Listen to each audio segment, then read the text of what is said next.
నేను అసభ్యంగా ఎవరి మీదైనా ప్రవర్తిస్తే, not the chief minister, even I'm responsible, ఒక కౌన్సిలర్ను, ఒక వార్డ్ మెంబర్ను కూడా నేను అగౌరవపరిచింటే నేను తప్పే. ఎవరిని తప్పు చేయాల్సినటువంటి అవసరం లేదు. నేను ఎవరిని ఎప్పుడు అగౌరవపరచలే. But at the same time మీకు గుర్తు చేస్తున్నా, నువ్వు ఏ రకమైనటువంటి భాష మాట్లాడతావో అదే రకమైనటువంటి భాషలో నా జవాబు ఉంటుంది. Come what may. కానీ నువ్వు ఏదో దౌర్జన్యం చేస్తామన్నట్టు ఏదో హెచ్చరిక చేసావు కదా, కానీ చెయ్యి. I'm waiting for that. ఏం చేస్తావు నువ్వు? నీ లోకేష్ తప్పు చేస్తే, నీ లోకేష్ గ్రామ గ్రామానికి వచ్చి, ప్రతి జిల్లాకు వచ్చి, నేను ఇచ్చినటువంటి హామీలు నేను అమలు చేయకుంటే నా కాలర్ పట్టుకోని చెప్పి మాట్లాడినప్పుడు ఈరోజు గుర్తు చేసి ఎందుకు కాలర్ పట్టుకోకూడదు అడుగుతా నేను. అది నా రైట్. దాన్ని నీకు గుర్తు చేస్తే నేను లోకేష్ అని అన్నట్ట.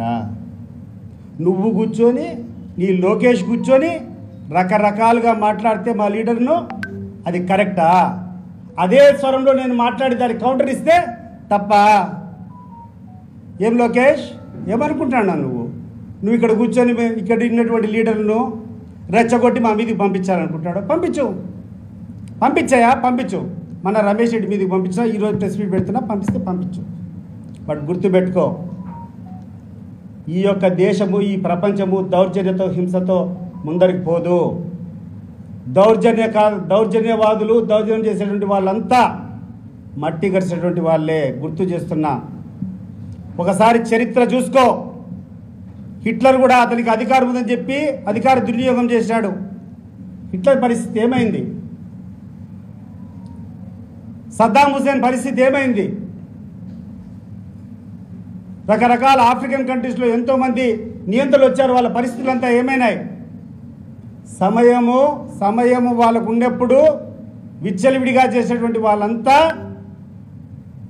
అధికారం కోల్పోయినటువంటి మరుసటి నిమిషం ఏ రకంగా వాళ్ళు మట్టి కరిచినారో ఒకసారి గుర్తు చేస్తాను నీకు. నువ్వేమో అతీతుని కాదు, నువ్వేం కొత్త కాదు.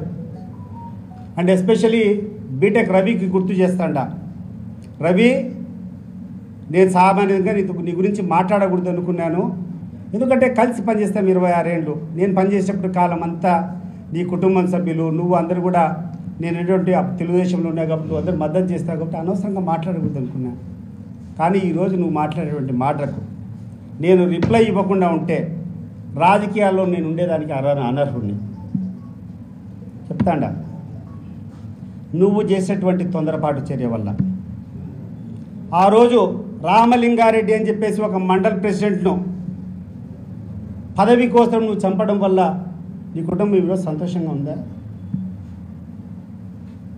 ఈరోజు సంతోషంగా ఉందా అని చెప్పి అడుగుతాను నేను. ఆ రోజు నువ్వు ఒక తొందరపాటు చర్య చేసినావు. ఒక చిన్న గెయిన్ కోసం, ఒక మండల్ ప్రెసిడెంట్ కావాలని ఒక చిన్న దానికోసం తెలుగుదేశం పార్టీ అధికారంలోకి వస్తారే ఒక మండల్ ప్రెసిడెంట్ చంపినావు. చంపిన తర్వాత ఏమైపోయింది? ఈ అధికారం పోయిన మరుసటి నిమిషము ఇంకొక పార్టీ అధికారం వస్తేనే మంచి వ్యక్తి చంద్రుడన్న, నాకు చాలా మంచి అనుబంధం ఉంది ఆయనతో. మనిషి పోయినాడు. ఈరోజు తీసుకొని రాగలుగుతాం ఆయన ప్రాణము? అని చెప్పి నేను అడుగుతున్నా. నువ్వు ఏమైనా తొందరపాటు చేస్తే ఇక్కడే మళ్ళీ రిటాలియేషన్ ఉండదు అనుకుంటాండవా? ఒకవేళ ఈరోజు మా దగ్గర పోలీస్ ప్రొటెక్షన్ లేదు కాబట్టి మేము ఊరికి సింపుల్గా తిరుగుతున్నాం కాబట్టి వచ్చి చేయి. But can you escape the future? భవిష్యత్తు నువ్వు తప్పించుకోగలుగుతావా? అని గుర్తుపెట్టుకో. నీ మీద నాకు ఎటువంటిది లేదు, వాసు నీ మీద కూడా లేదు. ఎందుకంటే మీరు ఇచ్చింది కాదు. నీకు పైన ఉండేవాడు, నీకు పైన ఉండేటువంటి నీ లోకేష్ ఇచ్చినటువంటి ఆర్డర్ నువ్వు అమలు చేస్తాడు. నువ్వే కాదు, ఇంకా కొంతమందికి చెప్తాను మాట్లాడమని. నేను చెప్తున్నాను, లోకేష్, ఏమి ఇక్కడ జరిగినా అంతిమ బాధ ఇక్కడటువంటి ప్రతి బాధితుడిని ఈరోజు నువ్వు రెచ్చగొట్టేటువంటి విష సంస్కారం రేపు నీకు నీ కుటుంబానికే చుట్టుకుంటుంది. గుర్తు చేసుకో. లేనిపోని అల్లకలో సృష్టిస్తున్నావిడా. గుండెల్లోంచి వచ్చేటువంటి మాట నేను చెప్తున్నా. ఇక్కడ అందరూ ప్రశాంతంగా ఉన్నారు. నువ్వు మాట్లాడుతున్నావు, మేము మాట్లాడుతున్నాం. నువ్వు ఫెయిల్ అయినావు, మా రెస్పాన్సిబిలిటీ మేము చెప్తున్నాం. రాజకీయం నువ్వు చేస్తున్నావు, నేను చేస్తాను. నాకు హక్కు లేదా రాజకీయం చేసేదానికి? నాకు నోరు లేదా? లేకుంటే నేను ఈ దేశంలో నాకు ఆ స్వేచ్ఛ లేదా? నువ్వు చేసేటువంటి తప్పులు ఎండగట్టడానికి. నీ తప్పులు ఎండగడితే నువ్వు కూర్చొని మీ వాళ్ళని కూర్చొని ఫిజికల్గా దాడి చేయమని చెప్తావా? ఫిజికల్గా బెదిరించమని చెప్తావా? ఎవడు భయపడతాడయా? ఎవడు భయపడతాడు? ఒక్కటి గుర్తుపెట్టుకో, సావే నా ముందరికి వస్తే, సావే నా ఎదురుగా వస్తే మీసం మీద నా చెయ్యి ఉంటుంది, నా ముఖం మీద చిరునవ్వు ఉంటుంది, గుర్తుపెట్టుకో. బట్ ఆ తరువాత నీకు నీ కుటుంబానికి నిద్రలేని రాత్రులు ఉంటాయి. ఒక్కరోజు నిద్రపోలేవు, గుర్తుపెట్టుకో. అండ్ ఎవరికి నువ్వు రెచ్చగొట్టిన దారి చేసినా కూడా రెస్పాన్సిబిలిటీ ఇస్ యువర్స్.